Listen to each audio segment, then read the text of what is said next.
Please take your seats quickly, ladies and gentlemen. Thank you. Welcome to Courtside, a celebration of the spectacular moments from the U.S. Open throughout the years. A place where past champions... And I will take you and the memory of you with me for the rest of my life. Thank you. Current players... Got forehand, Sabalenka's in, cuts off a backhand volley, pass is good, and Coco Gauff, at 19 years old, is the United States Open champion. And the sport's greatest storytellers give you a peek at life behind the net. The person on the other end said, "Is this Mark Woodford?" Yeah, I said, yes. And "Hi, this is Martina Navratilova.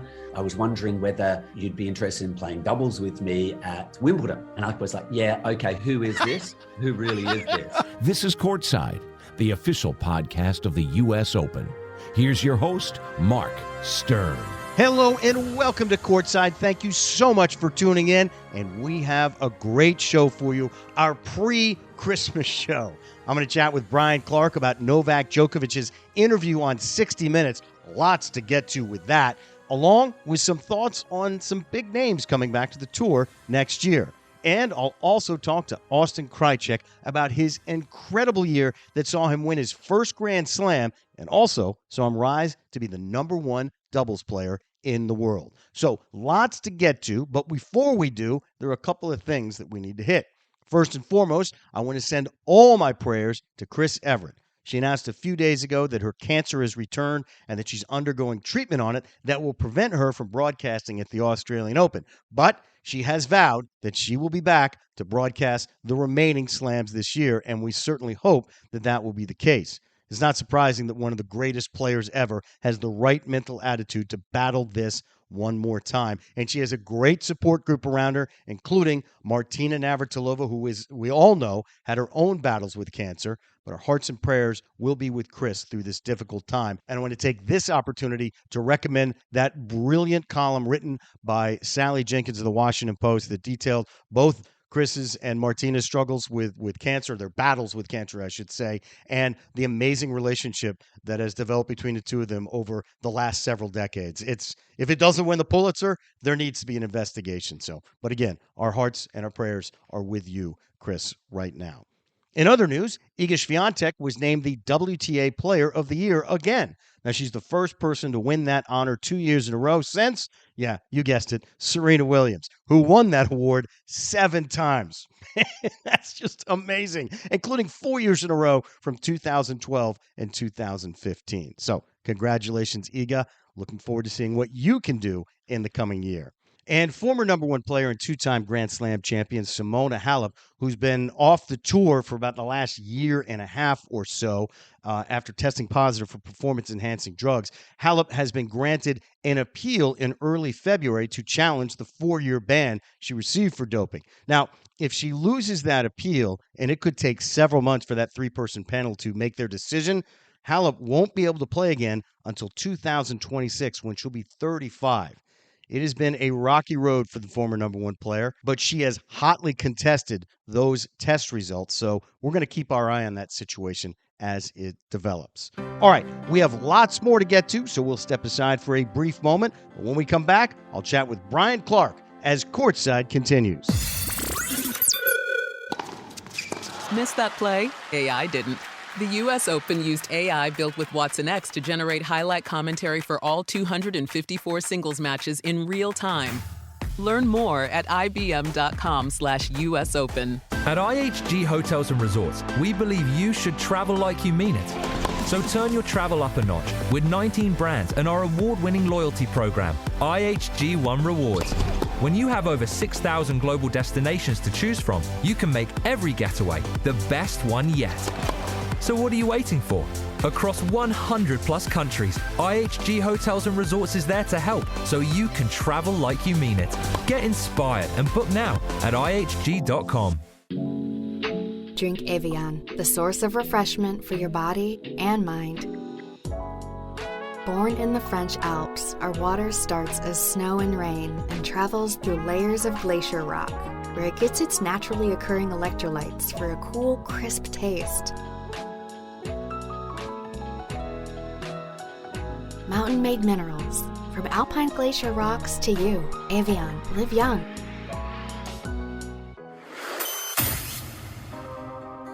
This is Courtside, the U.S. Open podcast. So very pleased to be joined by Brian Clark right now on the show.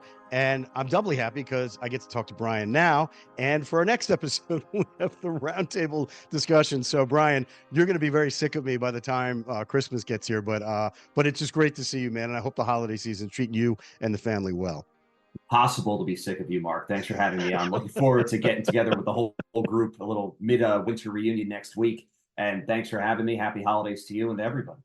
Yeah, it's going to be fun. I love the roundtable with all of you guys. It's that show and the U.S. Open preview that we do as a roundtable are two of my favorite things we do all year. So I cannot wait for that. But let's dive right in. And for being a slow time of the year on tour, there's a number of things going on that I know you and I both have had our eyes on.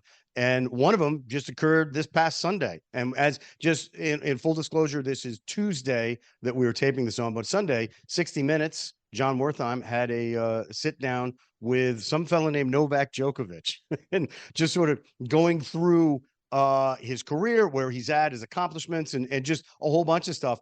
And I know you saw it. What stood out to you from that interview? A lot. And just in case anybody's not a news junkie like you and I are, 60 Minutes is, the preeminent sort of magazine show on TV in the United States. And John Wertheim is probably the preeminent American tennis journalist, or he's certainly up there. But he also works for 60 Minutes. So when you get him on a tennis story, it's fantastic because he knows tennis and he knows global affairs. Djokovic has found himself having a hand in all of those areas. It was fascinating to me for a lot of reasons. And I think we'll get to the tennis in a moment. But to me, the headline was, when you've heard Djokovic over the last few years, the leadership roles that he's taken on tour, speaking out about his beliefs, that's been a controversial topic at times. He's speaking, at least to me, as somebody who's not an athlete, who's got an eye on something bigger than that. And I think, obviously, John Wertheim is a very smart guy, and he's a very tuned-in person, certainly more than I am. And he asked him directly, the interview was in Belgrade. You walk around Belgrade, and Djokovic's picture is everywhere with good reason. He's the greatest athlete in the country's history. And he's saying, are you going to be, the president one day? Are you going to be running Serbia in a few years? And I've always wondered the same thing. And I thought it was interesting that Djokovic, he didn't say no, but he also didn't say that he was running for election next year. He kind of just said, I have no political plans at this time. But I think just it did a good job of painting the scope of how he's bigger than tennis at this point. He's one of the biggest athletes in the world. He's the biggest athlete in Serbia, along with Nikola Jokic, the NBA superstar. So that really stood out to me. But then the tennis perspective, because that's what we're here for, I just thought it was really cool to hear what he talked about in terms of the Federer-Nadal influence when he was on his way up. Telling the stories about, being in the Roland Garros locker room and Nadal is going through his pre-match routine. And that was great. Yeah, the intimidation factor that he's trying to do that, and sort of how Djokovic had to learn that, there's that part of it as well. And then also hearing about Alcaraz this summer and that Wimbledon final and how that galvanized him, and the results we saw on court, certainly in North America last summer, and then even through the rest of the year to the ATP finals, that showed how that galvanized him. So I thought the whole thing was fascinating. What did you think?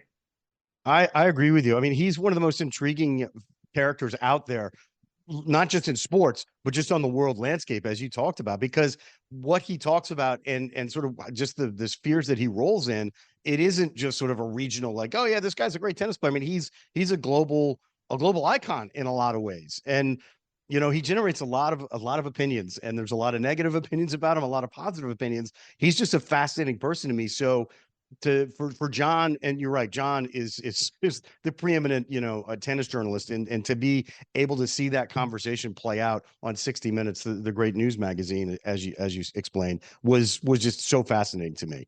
I thought something else that I want to hit on that I think it was really enlightening is that so many times when you hear an interview with an athlete, the athlete is not going to give much away. The guard's up. And I thought it was a great part of the conversation. I encourage anybody who's not seen this to seek it out.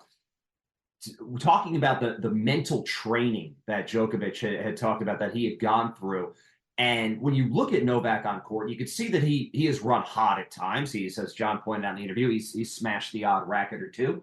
But where he talked about how it's controlling the breathing. And Djokovic was saying, I may look calm, but I'm not. There is that mental fight going on.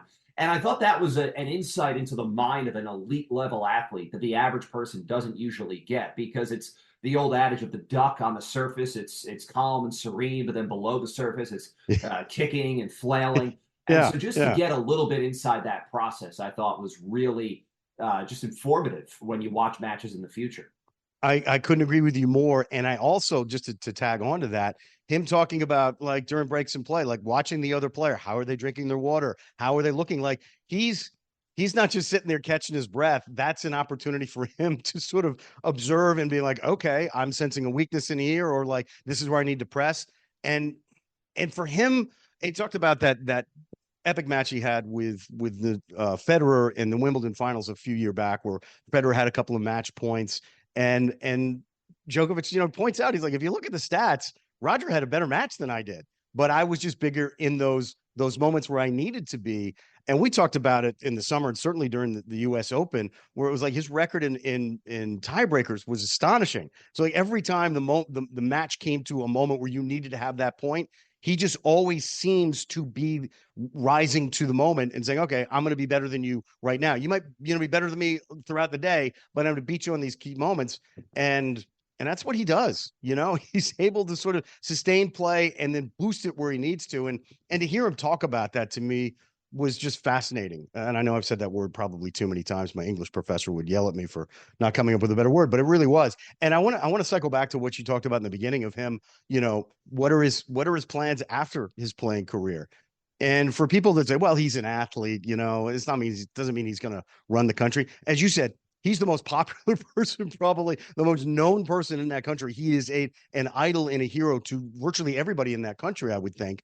And for people that think, well, an athlete can't do that, Vladimir Klitschko was the mayor of Ukraine, if I'm not mistaken, a short while ago. Capital. Oh, Kyiv. I'm sorry. Thank you. Yeah. Ukraine, the country, obviously.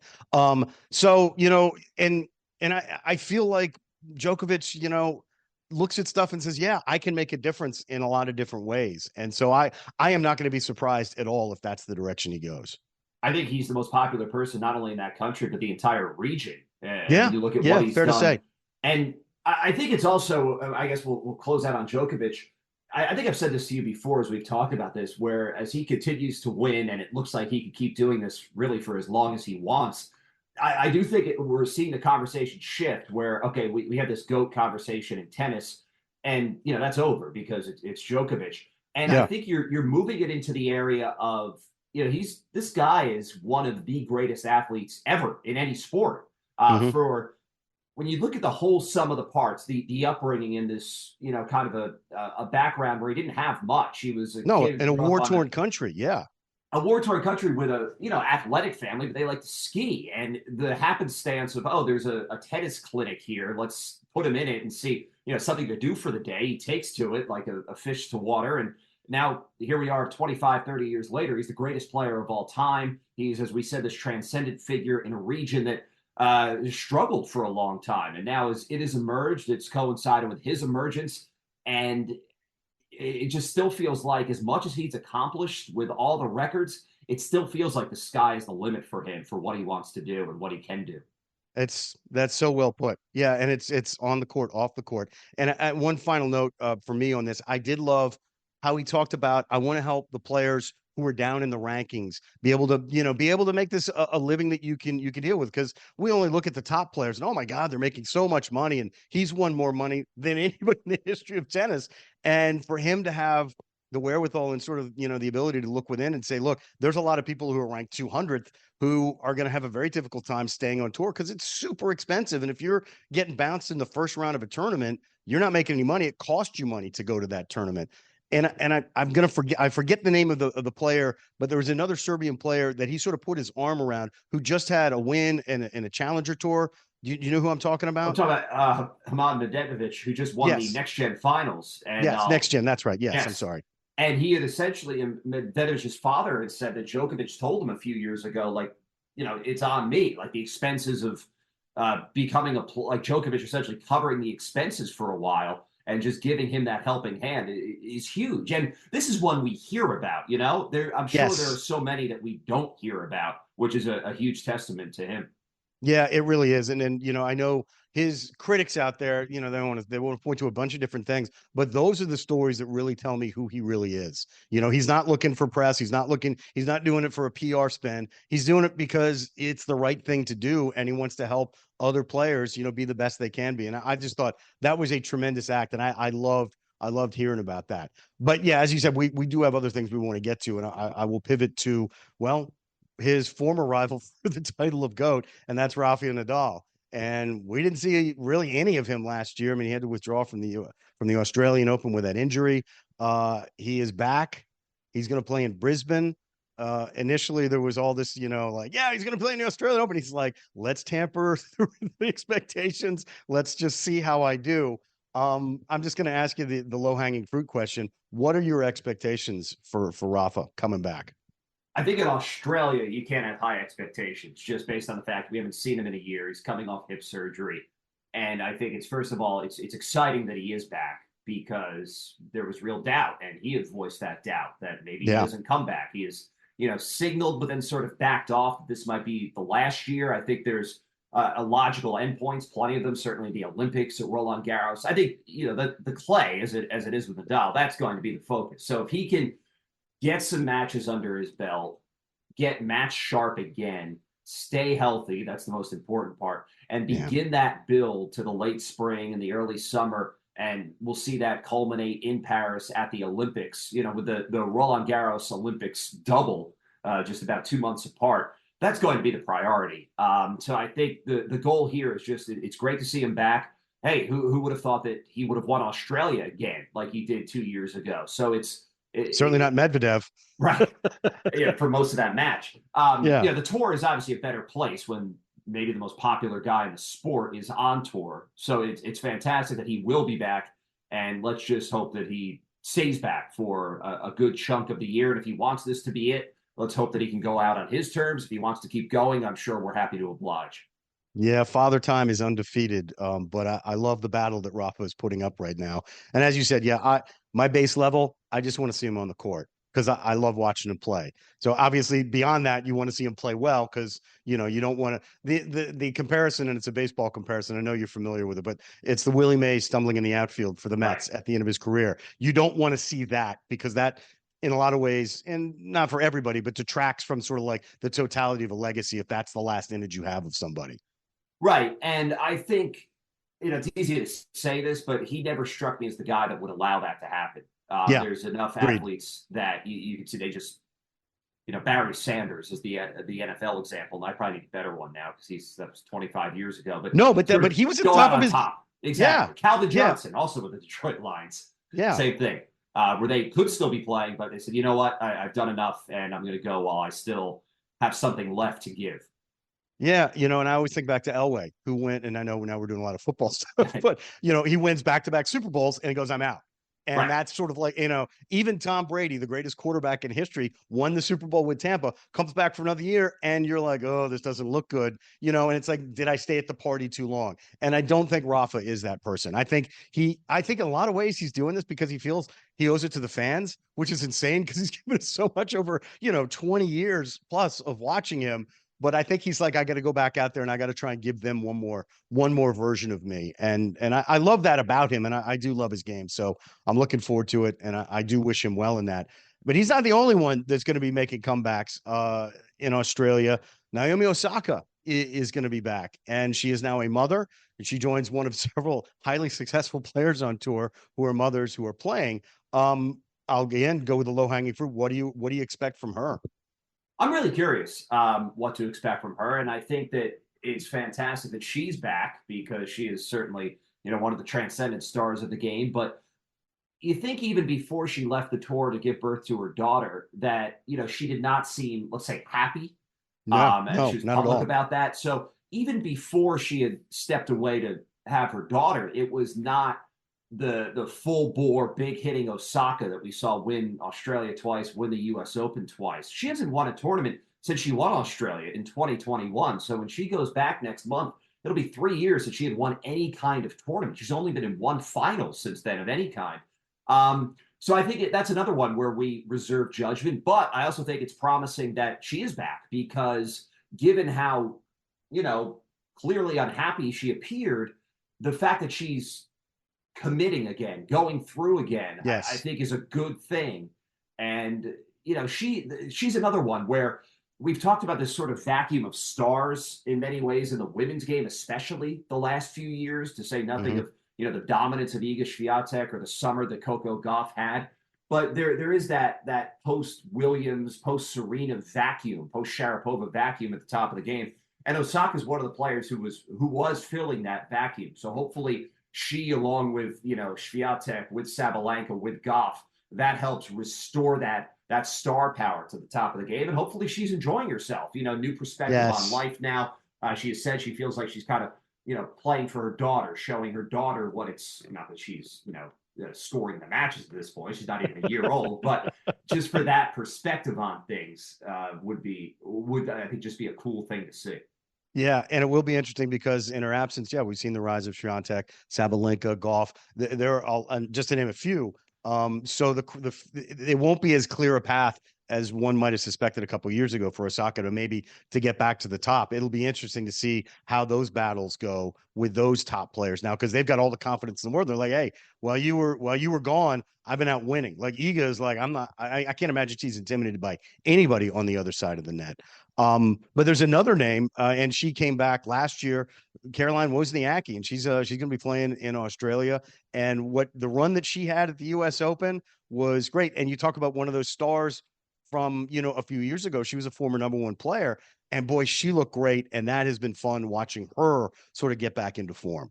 Absolutely. And it makes sense that she's able to come back and sort of pick up right where she left off, just because when she was at her peak as, you know, #1 in the world, a consistent top 5, top 10 player, you know, her game is built on her fitness and her defense. And the fact that we saw her come back last summer and the shape she was in, and she did not lose any foot speed. She said maybe she's even in better shape than she was 5-10 years ago. So those aspects, as long as she's got that speed and is able to run down these balls and just extend points, extend rallies, she's always going to be a force to be reckoned with. You know, there was a point last year in the U.S. Open where it almost looked like she could rip off a run and win maybe not win the tournament, but play deep into the second week. Yeah. And I think we start 2024 with that same mindset. And you also want to highlight, it's great to see her back, but we saw her back last year. We're also going to see another player in a similar vein, a former world #1, former Australian Open champion coming back, is Angelique Kerber, who had stepped away last year to give birth to her first child. She'll be back. She's, again, one of the most popular players, a member of that Wozniacki generation. They're close. So it'll be cool to see her back as well. And it's that feeling. I know we're going to talk about this on the show, the big show with everybody next week. You know, there's that feeling in Australia of like renewal, where everybody, you know, the year starts, everybody's reasonably healthy, they're happy, they're back, the weather's it's optimism. Great. Yeah, exactly. Also adding to that, as we continue to away for different reasons, I know we talked about her a lot at the U.S. Open, Jen Brady, where she got to that Australian Open final a few years ago, and then her body, the foot, the knee, they let her down, and she had talked about how difficult it was, the uncertainty. And she returns last year, U.S. Open, gets to the third round, semifinals in the doubles. And now she is hopefully healthy again and ready to give it another go in Australia. Yeah, and another name, I don't think she's in the Australian Open, but I know she's playing in Brisbane, is Emma Raducanu, who has been plagued with injuries, going through a lot of coaches, you know, a lot of question marks about, wow, is she just going to be the trivia question about who's, you know, that great run, you know, and then hasn't really been able to replicate that at all. But, you know, maybe being healthy. And as you said, Australia feels like a fresh start for a lot of people. So maybe in Brisbane, she can sort of start to get her feet underneath her again and build back towards being a top tier player. But the person, and you brought this up to me, and I'm so glad you did. I'm so glad. I just love this. Elise Cornet has a wild card. Is it a wild card bid that she got in Australia? Wild card, yes. Wild card. And as you told me, 68th consecutive appearance in a Grand Slam, like in the field. How cool is that? And she's a player that if you see her in the draw on your side of the draw, you're like, oh man, like it's not like you're going to pick her to win the tournament. She's such a tough out. You don't want to run into her. I mean, am I overstating her? No, absolutely. Especially, you know, she was at her peak probably a few years ago, but you're in for a tough afternoon. I mean, she's got a personality. She wrote a book a few years ago that was pretty well received. My French is not up to par to actually read the book in its native French, but Australia 2007 is where this run started. So think back to that point. It's going to be 17 years where the only tournament she missed was one that didn't happen. That was Wimbledon 2020 because of the COVID-19. So the 68 consecutive majors. She had played in, I think, 3 or 4 before that. So she's into the 70s all told. And just what a career going back, now approaching 20 years, and to extend it to 68 in a row. I mean, just to have the body hold up for the grind, to enjoy it still, it really is just a fantastic achievement to obtain that level of consistency. And it's just going to be cool to see her 68 in a row will be in Australia next month. Nah, that is a phenomenal thing, and she is a lot of fun. And I've had the good fortune to chat with her a couple of times and found her to be really fun and easy to chat with. So I'm rooting for her, and I'm rooting for a lot of people in that field. It's going to be a fun start to the year, but it's also going to be a fun finish to the year when we do our roundtable discussion, as you said, next week. I think that episode's going to drop like the day after Christmas or something like that, but we'll gather next week. Brian, I always love catching up with you. Thank you so much for taking time today and for next week. And I know I said it before, but happy holidays to you and the family. Thanks, Mark. Same to you, and happy holidays to everybody. I honestly can't wait to have Brian and the rest of the crew on for our year-end show. It is so much fun. And as I said, we're going to tape that towards the end of next week, and we will drop that for you right under the Christmas tree. It'll be there for you right around Christmas. And one small correction, I had said that Emma Raducanu was going to be playing in Brisbane. I should have said Auckland, so apologies for that. But hopefully, Emma will find a way to get into the field for the Australian Open as well. Okay, when we come back, I will talk to Austin Krajicek about his magnificent 2023 that has him atop the doubles world. He's next on Courtside. Play safe in the sun with La Roche-Posay Ultralight Sunscreen. It blocks up to 98% of UVB rays and helps prevent visible sun damage with UVA UVB protection and antioxidants. La Roche-Posay, the official sunscreen of the U.S. Open. There's more to gaining advantage in tennis than a blistering serve. That's why the USTA works with Deloitte. See how we help it elevate fan experiences, advance business strategy, and more at Deloitte.com/USTA. Experience iconic Dubai with Emirates, home to soaring skyscrapers, adrenaline-fueled entertainment, and world-class shopping. Fly Emirates to Dubai and discover the unexpected. Fly Emirates. Fly better. As a proud partner of the U.S. Open, Maestro Dobel hits a smooth serve on and off the court. As the world's first Cristalino tequila, serving an ace is as simple as making your favorite drink courtside or at home. Celebrate with Maestro Dobel tequila. Proximo, Jersey City, New Jersey. You're listening to Courtside, the U.S. Open podcast. What a thrill and a treat this is for me right now to get to talk to Austin Krajicek, the world's #1 doubles player and part of the world's #1 doubles team. You had a fantastic 2023. I'm so excited for you for that and for what's ahead for you in 2024. And as I was talking, you probably don't remember this because you do 1,000 interviews all the time, but we got to chat at the U.S. Open, and that was one of the highlights for the tournament for me, getting to talk to you because not only are you a great player, you're a great guy, and it's fun to always catch up with you. So welcome to the show. Happy holidays, and I hope you're able to enjoy the year that you just had. Are you able to sort of process that and be like, okay, I didn't achieve everything I wanted, but boy, we did a lot, and you should be proud of that, hopefully. Yes, sir. Yeah, thanks so much for having me. First of all, it was great speaking with you quickly in New York there, and always a privilege to be back. Yeah, I mean, like you said, it's tough. We don't get much downtime at home, so when we do get a month in the same place, it's pretty cool, pretty special for us. But it's hard to let it sink in. I mean, it's quick. I mean, we're already back to training and kind of working on stuff for next year right away. So, it really hasn't sunk in quite yet. But it will. I think it will here when we get some family in town, which is coming next week, and we'll have a good group of family in town here through Christmas and through the New Year. So, hoping to get some time there to kind of let it all sink in and digest. But it is kind of one of those things where we're back to work, and it's just kind of next goal that we're chasing. So. Yeah, and we talked about this just before I hit record, and it's like you guys have like 4 minutes in the whole year to relax, and then it's back out on tour. I mean, it really is a narrow window at the end of things. Like, it's for a few weeks in December.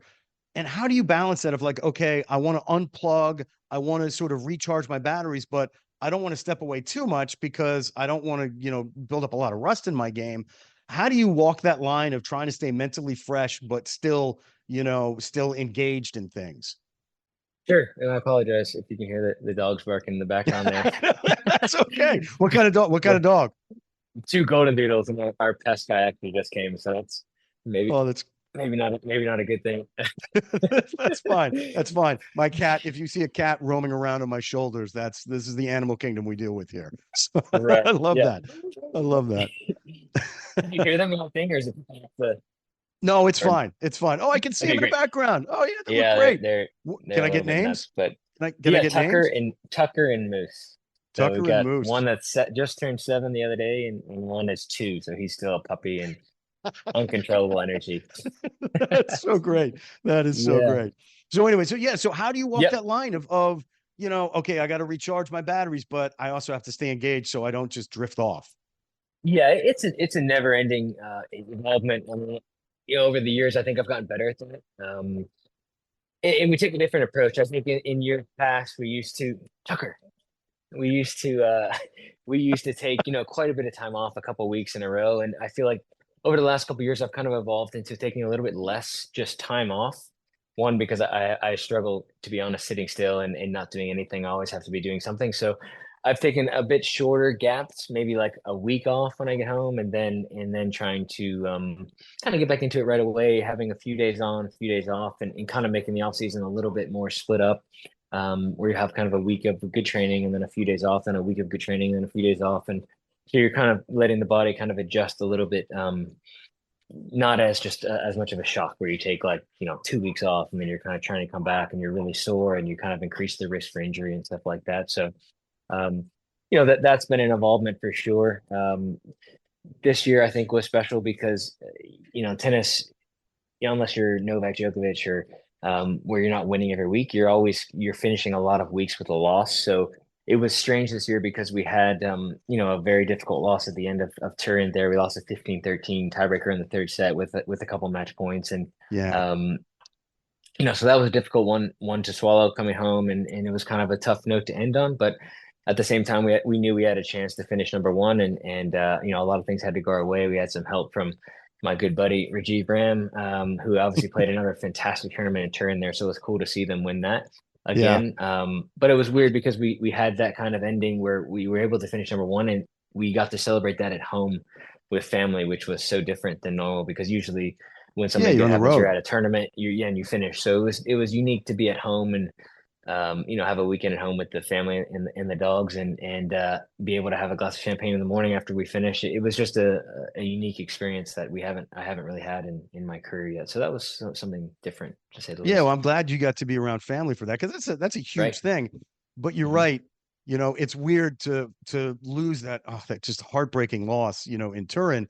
And does that color the off season for you? Does that take away from all the things that you guys did achieve where you're like, and I think there can be a positive of that too. Be like, yes, we won a Grand Slam and, we're the number one team and we had all this success. We won in Monte Carlo. We won the Queens Club Championship, but you still have that thing you're shooting for. So it's like, okay, we were great, but we didn't achieve everything we wanted. So we still have the eye of the tiger, so to speak. Right. Yeah. I mean, everyone's different in that regard, but no, I wouldn't say it takes away from it at all. I mean, looking back on it, we've had such an incredible year, so many firsts, our first Masters Series together, our first Grand Slam, being able to get to number one for the first time, so many things to be proud of and happy about. So I wouldn't say it, it changes that at all. I think it's disappointing. I mean, every loss is disappointing. I think if it didn't bother you, then, you're probably getting towards the end of your career where you're not going to push anymore. And, and I've said this 1,000 times this offseason already, there's so many things that we can do better.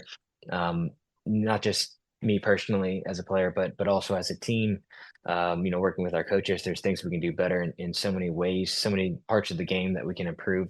That's encouraging, for next year. I mean, we had a great year this year, obviously, but there's so many things we can do better as a team. And I think Ivan and I have done a great job over the last 2 years playing together, or almost 2 years playing together, where we've continued to improve. And I think we both handle losses and we handle winning the same way, where, it's back to work. We kind of look at how we won a tournament, even when we win it, but things that we can do better. Obviously at Queens, we had a great event.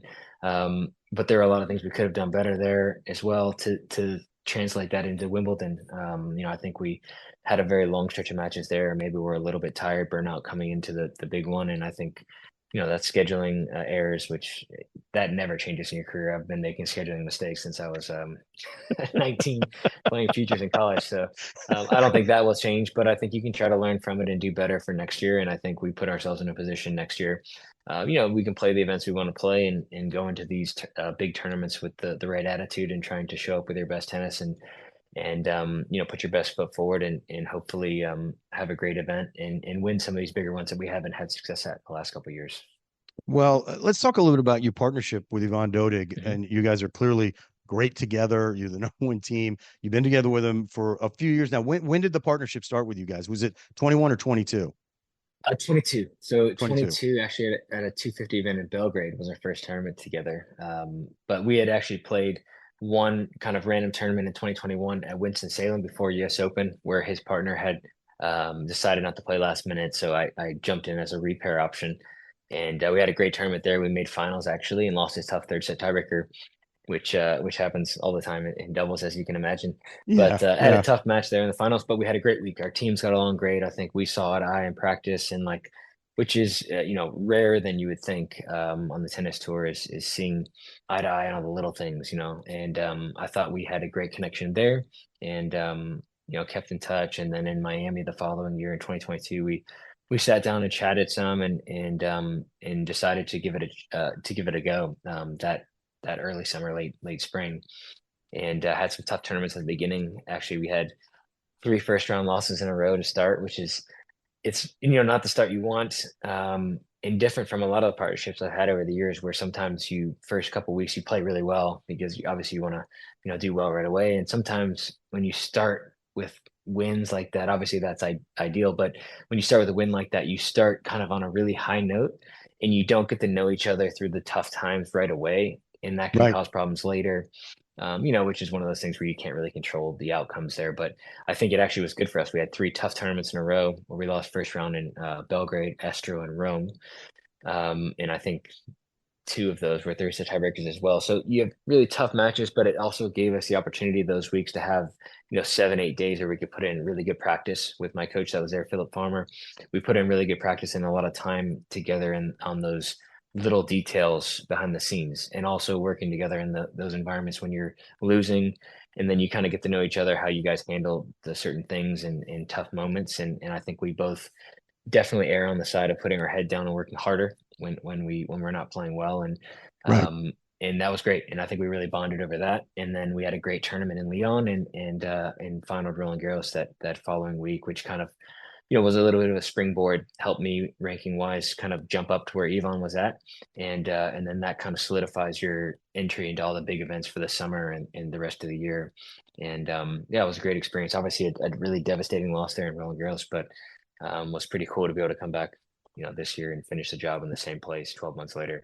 Well, that's the thing, that it's like the weird double-edged sword about a tough loss like that. When you have the opportunity, you always have the opportunity for redemption. And the very next year, you're in that same situation and you cash in. That had to be as sweet a victory as you've ever had. Yeah, I would struggle to find one that was sweeter than that one. It was pretty special that I was in the same place. I mean, tennis is a strange sport because you can be on, I think we even talked about this last time, you're on such a high going into the finals and you feel great. It's the best tournament of your career. And then 2 hours later, you're devastated. It's one of the toughest moments of your career. Yeah. So it's strange. It's up and downs. You got to learn to deal with that. And I think what makes tennis so tough is that you have to deal with losing almost every week, unless you're Novak where you're winning every tournament you play. You have to deal with losses. And I think that was a tough pill to swallow at the time, but I think it was a necessary evil that we needed. We needed that experience, and I think it helped us actually quite a bit moving into the fall last year. Obviously, having a good run to make turn at the end of the season, we had to win a bunch of matches in a row against tough teams, in different conditions, indoors, outdoors. So it was good experience for us, and then I think it made a world of difference this year coming back to the finals. And then having that experience of playing on a big court like Philippe Chatrier and just, that's just one of those situations where I lean on Ivan a lot for his experience. Obviously, he's been one of the best players in the game and been top 10 for over a decade in doubles and has every experience you can possibly imagine. So I lean on that a lot in big moments. And I think, but at the same time, I think those specific experiences are ones that you can't buy, you can't explain. You have to be there. You have to go through it yourself. You have to go through a tough loss like that. You have to go through being on a big stadium full of people and you're making stupid mistakes. You're you're losing matches. You're missing on big points, and you can't buy that experience. So the next year to come back and kind of know what to expect, know how you're going to feel, know that you're going to be nervous and struggle to eat the day of and stuff like that. It just made us a little bit more comfortable. And I think it helped us this year go out and execute on the big stage, and we're able to come out on the other side of the match that time. Was that your first Grand Slam finals appearance? That 2022 Roland Garros? Yep. I can't. Now you're a professional athlete and you're supremely talented and you played in high pressure situations, throughout your entire career. I honestly can't imagine walking onto that court or center court of Wimbledon, or Arthur Ashe for finals. And I'd be hyperventilating, like in the locker room before we went out, and then you walk out and it's the crowd. It's like the moment you're like, this is everything that we've been striving for. So, it's funny. I remember having a conversation with Brian Mitchell, who used to play for the Washington football team. It was great punt returners, should be in the Hall of Fame. And I asked him about the first Super Bowl he played in. And he said, Mark, for the first 30 minutes, I didn't know what was going on. I was just running around and you can't slow yourself down. And it took him a while, to sort of say, okay, I can breathe. I can see where the game is going and all that kind of stuff. And you can do that in football because there's a lot of other guys on the team. In tennis, you can't really afford to sort of be overwhelmed by that moment, because if you do, you're down 6-love and you're like, oh my God, now we're really in a hole for this match. Exactly. Yeah. It's a different experience. And it's, like you said, if you think about that stuff, then you've got no chance to win. But if you're thinking, you've worked your whole life to have the opportunity to get there and, it's in one of the teams is going to win and one's going to lose, there's no situation where you both can be successful there. So, it can be overwhelming. I think we actually did a pretty good job in 2022 of trying to really focus. And I think ultimately what you have to do is focus on your game plan, trust the work you put in and just try to play the best tennis you can and play the team in front of you, play the patterns that you want to play, execute, the type of game plan that you have to beat that team and just focus on that. It's easier said than done. There's no doubt. But I actually thought we played pretty good tennis in that match. In 2022 when we lost, we put ourselves in position to win. Obviously we had 3 match points. We won the first set. We, had those three match points on break points in the second set to win in straight sets. So, I mean, our level was plenty good. But then you don't convert those great points. And then we get to another tiebreaker in the second set and you get behind early and now you're chasing a little bit. And then that's when those anxiety feelings come and you feel like, oh, did I mess it up? And then that's when it gets really, really difficult. And unfortunately we weren't able to capitalize in the third set there, but those things are just, you can't buy that. You have to go through it. And I think that experience helped us significantly in the fall that we played a lot of big courts later in the fall and big tournaments. Yeah. And, we're a little bit more settled and like you said, we're able to slow things down a little bit and remember that you're just playing the sport that you've been playing since you were 5 years old and nothing's changed. The dynamics of the court are the exact same. And you're just trying to beat the guy on the other side. You don't have to play anything you're not playing the crowd. Special or incredible. I mean, you just play the guy in front of you and you got to play better than him. And that's really all you can focus on at that time. Yeah. Well, all right. I'm going to take this opening here because you said, a game you've been playing since you're 5. It's a question I love to ask players. How did tennis come into your life? Was there a tennis racket lying in the corner, and said, oh, I love this, or were your parents like, here's a racket, here's a ball, go? No, my dad played recreationally. He was like a 4.0, 4.5 player. He actually played college basketball. So he was athletic. My mom was a professional water skier for a while. So there were definitely some athletic things there, but no tennis. My dad just played recreationally at our local club. And I went with him one of the nights and asked if I could try. And then just kind of kept playing. I mean, and then he loved the sport. So he would, feed me balls and stuff like that. And then I worked with the local pro there. And then after, not too long, he was like, "Hey, I think he's pretty talented. Maybe I can't take him where he's going to go." And so I kind of moved on to another coach locally in Tampa, and from there, things just kind of worked out. But yeah, just started at a local club in Florida because my dad was playing some league tennis. So That's so great. That's so great. I'm sure there was a point when you were a kid and you're still coming up where other kids didn't want to play. You're like, I don't want to play you because you're going to kick my butt, and at that point, maybe, but lights are going off. You're like, hey, wait a minute, maybe I'm pretty good at this. That's just a cool path, man. I love that. I really do. Yeah. Yeah. And this is going to be kind of a random question. What makes Ivan such a great partner on the court? And then the other side of it is, what makes you a great doubles partner? Yeah, I think Rajiv, who's one of our better buddies for a long time as well. We played a lot of doubles together when we were on the Challenger Tour and stuff. So he told me when he focused on doubles a little bit before I did, and shot up to the top right away. And he mentioned to me a few years ago, before I even started focusing on doubles, he's like, "Hey, I know it doesn't always seem that way, but the off the court stuff is super important." And there's been examples in the past where teams don't get along, but they are all business and they succeed on the court and do well, and they kind of go their own way off the court. But I think the off the court stuff is so important. Not that you have to be best friends or anything like that, but you spend more time with your partner than a lot of times your significant other. So yeah, if you don't get along, if you don't see eye to eye, I think seeing eye to eye on what you do when you lose, how you handle winning, how you handle preparation for tournaments, practice, off season, all these little things that you don't think about when you're trying to play with someone, because you're just thinking about what they're ranked or if you can get in certain events and stuff, or their energy levels. I mean, you just don't think about all the little bonding things that make you click and make you play better. So I think Ivan and I really connect really well on that front. I mean, we're both pretty hard workers, and I think we err on that side of things. So we connected on that right away, mainly because we had a bunch of tough matches right away, and our reaction wasn't to just give up and find somebody else. It was to work harder and figure out a solution to why we were losing and how we can win. So and luckily we were able to figure that out relatively quickly. But I think Ivan obviously has had so much experience at the top and in winning big tournaments and being at the top of the rankings for a long time. So it was good for me to learn from that and see how he prepares for those big matches, how he takes care of his body, how he manages things like his racket stringing, just different little things like that. He does super professionally, and I learned a lot from that. And then I think on the court he's super calm and focused, and I think that helps me stay engaged as well. So I think we both have a little bit of a similar attitude there. So I think we can help other players in that regard with that kind of stuff. Obviously, it helps that I'm a lefty, and he's a righty, so we have two different serves coming at you, which makes the other team feel uncomfortable. It also helps we never have to serve in the sun, and you can kind of use the wind a little more strategically than most teams. But, that helps. I think Ivan's got a fantastic return.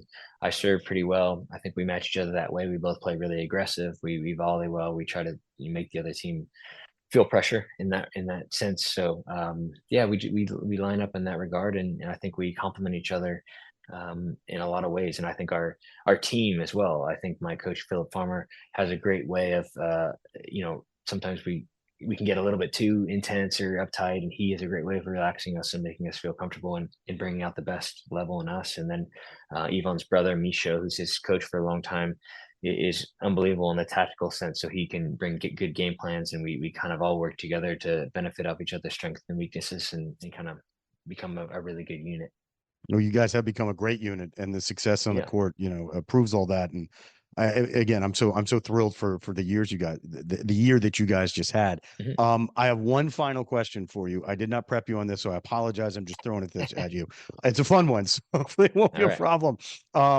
I like to figure out, the best players in people's minds, and we do it in some different ways. Build a perfect player, but lately I've been doing the Mount Rushmore of players. So without prepping you on this, who would your Mount Rushmore of doubles teams be? That's a good question. Yeah, I mean, I think of the Woodies. A lot of good.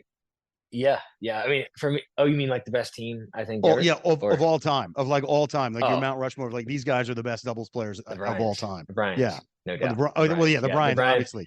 They have to The be. Bryans are my guys. I mean, Bob obviously is our Davis Cup captain now, and I've had such a great relationship with them for so long. Obviously, lefty, righty, they play. They try to play similar style, but I mean, those guys are just at their prime. I mean, I've played them, been fortunate enough to play them several times, and feel the pressure and anxiety they make the other team feel. They're so good. It's awesome, and I think they've helped me so much throughout my career. I've lived in Mike's house for a long time at Saddlebrook back in the day, and have practiced with them thousands of times at Davis Cup and all the Grand Slams. And I was always trying to be available if they needed somebody, especially, being a lefty is an advantage too, because a lot of teams will need someone to come in and give them some different looks and stuff. So, I've tried to lean on them a lot, and having both Bob and Mike now at Davis Cup is super special for me. I've looked up to them for such a long time. I can't think of a two better leaders and guys to look up to than I love that they're involved in Davis Cup.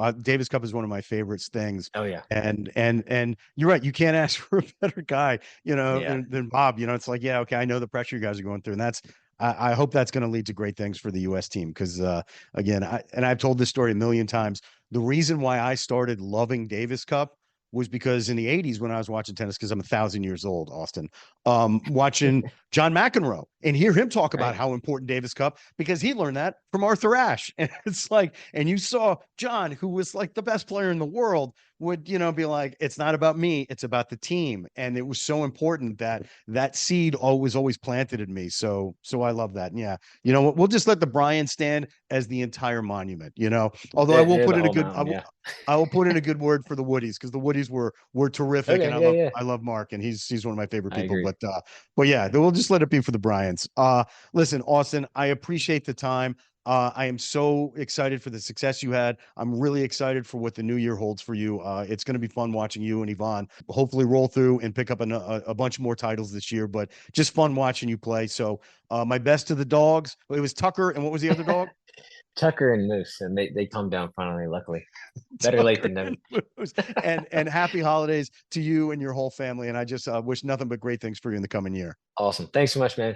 What a year it's been for Austin. And it's going to be exciting to see what he and Yvonne can do in this coming year. See if they can add a couple more slams to that one they won this year. And next time I have Austin on, we got to set aside some time for Tucker and Moose. Clearly, the stars of this show today. Well, that's going to do it for us today. So let me thank our sponsors, the USTA, for making this show possible. And let me also thank Brian and Austin for coming on. Thank you, Tucker and Moose, as well.